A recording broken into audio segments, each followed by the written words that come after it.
The Iranian president and foreign minister survey a newly opened hydroelectric dam yesterday on the Iran-Azerbaijani border. Perfunctory photo op, which hours later turns to tragedy. This morning, a worker with Iran's Red Crescent explains that a drone has picked out what's left of the 40-year-old Bell 212 helicopter scattered across the forest floor. 8 people were on board. Raisi, the foreign minister, Amir Abdullahian, and 5 others, including the crew. There were 3 helicopters in the convoy. 2 had returned. Raisi's copter had crashed in the mountains covered by fog. A Turkish news vlogger, one of the first on the scene.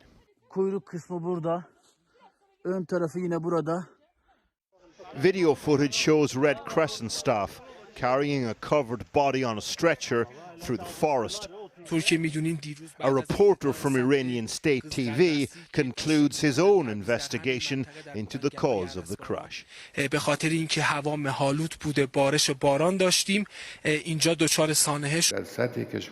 a country braced for crisis, Iran's supreme leader Ayatollah Ali Khamenei's first message yesterday was, "Don't panic. There will be no disruption to the functioning of the state."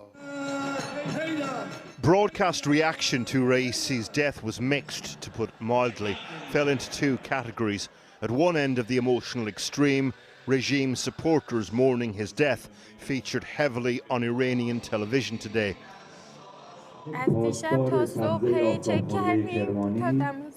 Last night, we kept checking the news until dawn. All of us were devastated. On the other end, celebratory videos like this went viral. Mercedes Shahinkar, here in white, lost an eye during the regime's crackdown on protests 2 years ago, now living in exile in Germany. Mansoura Bekish lost 6 members of her family during the political purge of the late 80s in Iran.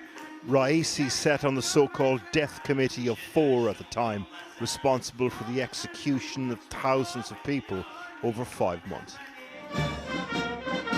In Iran, power is concentrated around the supreme leader on one hand and the Iranian Revolutionary Guard on the other. Raisi had good relations with both. Very much the yes man to Khamenei, but also a possible successor to the 85-year-old. Seen by many within the regime as a solid inheritor of the hardline leadership. For others, though, there was blood on this safe pair of hands. Raisi was de facto appointed as president by Khamenei, and since then, he was spearheading Khamenei's plan to forcefully achieve his so-called ideal Islamic society, which has really meant ruthless bloodshed on the Iranian streets.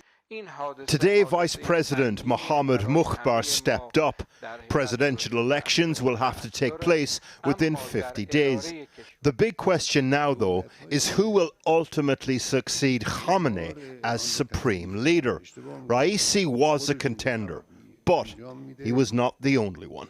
There were 2 frontrunners for the supreme leader's succession, Raisi and Khamenei's son, Mujtaba Khamenei, who effectively runs the office of the supreme leader, which controls all power in the Islamic Republic. With Raisi's death, the path is clear, really, for Mujtaba to assume, or at least become the frontrunner, the sole frontrunner for the supreme leader's succession.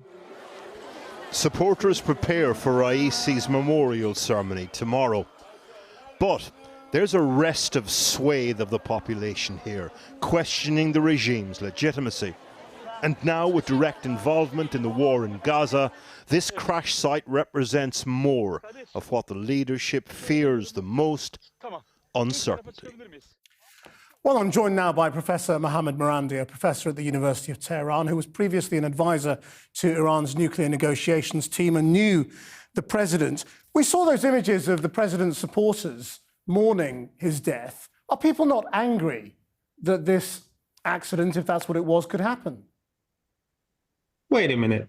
First of all, your whole introduction was slanderous. It was abusive. It was aggressive. It's regime. Channel Oh, 4 I'm not News sure it has was really slanderous, declined. but I mean, You have really declined.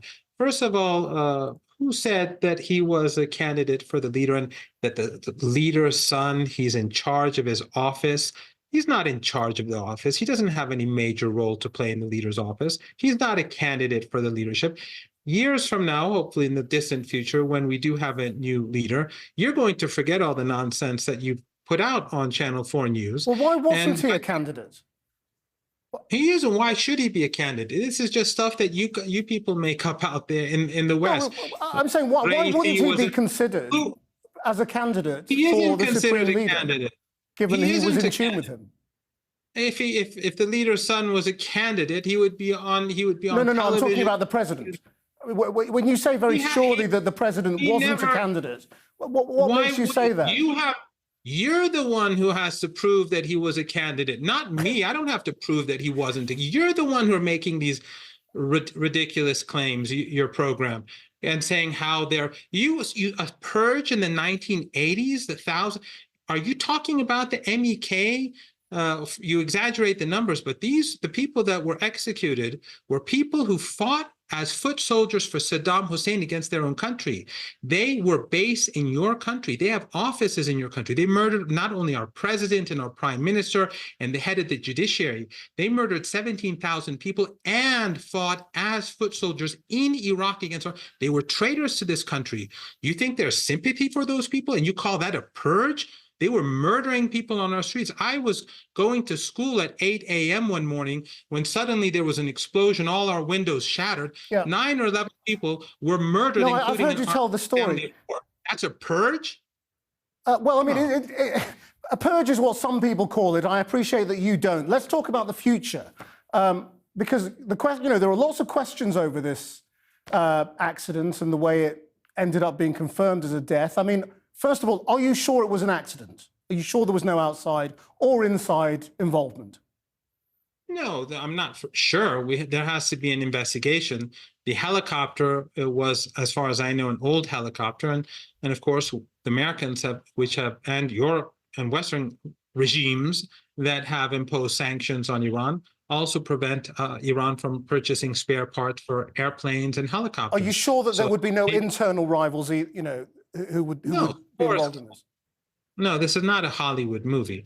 I find it highly unlikely that there was foul play, and if there was, it would definitely be external. But I don't see that as the case. The fog was very heavy.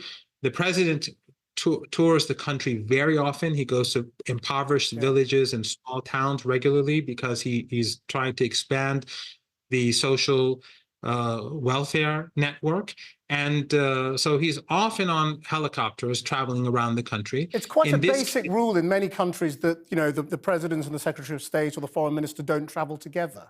Are people not annoyed that these two very senior people were traveling together and have both been killed? I mean, it's quite a blow, isn't it? It is a blow, without a doubt. But the president and the foreign minister were at a ceremony on the border with the Republic of Azerbaijan, where they inaugurated a new dam that was built by the Iranians. And of course, all of this was done despite sanctions. And he was traveling to the city of Tabriz to inaugurate further projects. And the foreign minister was with him.